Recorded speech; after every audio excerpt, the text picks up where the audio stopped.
මේ තියෙන්නේ පටන් ගත්ත තවත් වැඩක්. ඔයගලන්ට පේන ඇති මේකේ ක්වොලිටි එක කොහොමද කියලා ඉවරලා. මේක වගේ බලක්.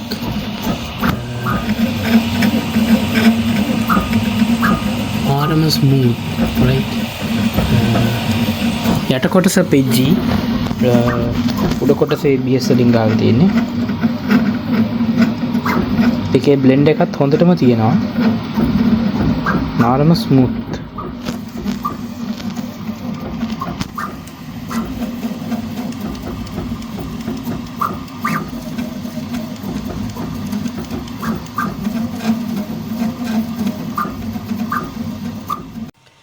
right මෙන්න මේ විදියට අපි හදපු මල දැන් ඇවිල්ලා තියෙනවා. අපි මල මෙතනින් ගලවලා බලමු.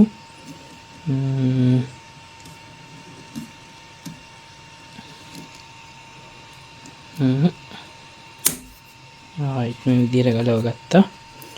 wow පට්ටම ස්මූත් කිසිම අඩුපාඩුවක් නම් කියන්නේ නැහැ. ගන්න පේන ඇති කොච්චර ස්මූත්ද කියලා. මාර අයින් එකක් එහෙම ගිහින් තියෙනවා. මේක යට කොටස තියෙනවා. ඒක අපි කඩා ගන්න. right මේ විදිහට කොටස් ටික කපා ගත්තා.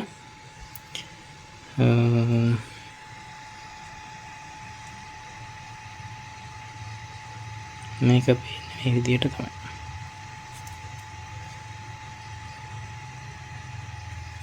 අපි මේක ටිකක් zoom කරලා බලමු. එතකොට තව ටිකක් බලන්න පුළුවන් වෙයි.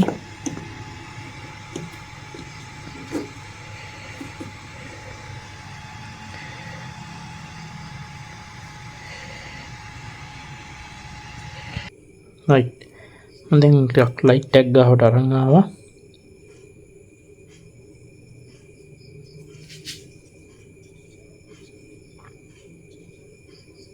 මේ වගේ ක්වොලිටි එකක් පේනවා.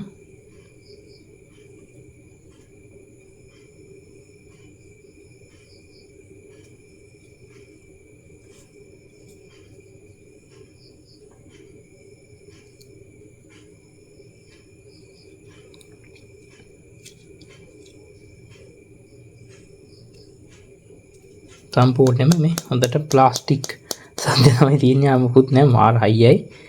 PETG කියන්නේ බොහොම හයියයි. බොහොමම හයියයි. ආමුකුත්ම කියන්න දෙයක් නෑ. කොට ABS නේ ඉතින්. ආයේ ඒකේ අහන්න දෙයක් නෑ. ඒකේ හයිය න. මේ පෙත්තක් නමනවත් හිතන්නවත් බෑ. ඒ තරම් හයියයි. පොඩ්ඩක්වත් චරස් බරස් ගන්නවත් හයියන්නේ නෑ. මම සාමාන්‍යයෙන් මේ හොද්ද weight එකක් දානවා මේ පෙත්තක් උඩට. නෙමෙයි එහෙම කැඩෙන්නේ. ක්වොලිටි එක නම් අංකයකටම තියෙන අපරාධ කියලා. තව ඉතින් මොන හරි පුංචි දේවල් ඉතින් ඔය තව එක්ස්පර්ට් ලා ඉන්නවනේ 3D printing ගැන. ඉතින් මොන හතව කියන්න පුළුවන්. අපිට නම් තේරෙන ගන්නට හොඳටම ක්වොලිටි. මම නැති එක්ස්පර්ට් කෙනෙක් නෙමෙයි තාම. හින්දා මට ඉතින් එච්චර හොඳටම කියන්න බෑ. මට පේන හැටියට නම් ඔය ක්වොලිටි එක හොඳටම ඇති කියන එක තමයි මගේ නම් අදහස.